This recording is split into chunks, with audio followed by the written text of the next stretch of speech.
భక్తులందరికీ నమస్కారం. ఉత్తరాంధ్ర ప్రజల ఇలవేల్పు భక్తులందరికీ కొంగు బంగారమైన శ్రీ కనకమహాలక్ష్మి అమ్మవారి దేవస్థానంలో ఈరోజు మార్గశిర మాస ఉత్సవాల ప్రారంభోత్సవంగా రాటోత్సవం జరిగింది. రాట వేయటం జరిగింది. ఈ రోజు నుంచి రాబోయే మార్గశిర మాస ఉత్సవాలకు సంబంధించిన పనులన్నీ ప్రారంభించడం జరుగుతుంది. ఎమ్మెల్యే గారు ఈరోజు అసెంబ్లీ సెషన్స్ మొదలైనవి, వారు రాలేకపోయారు. వారి సతీమణి వచ్చారు. చాలా వైభవంగా జరిగింది. 2/12/24 నుంచి 30/12/24 వరకు మార్గశిర మాసోత్సవాలు జరుగుతాయి. అందులో 4 లక్ష్మీ వారాలు వస్తాయి. అమ్మవారికి లక్ష్మీ వారం అత్యంత ప్రీతిపాత్రమైనది.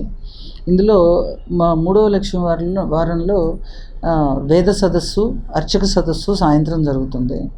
4వ లక్ష్మీ వారంలో అమ్మవారికి సహస్రఘటాభిషేకం, మహా అన్నదానం జరుగుతుంది.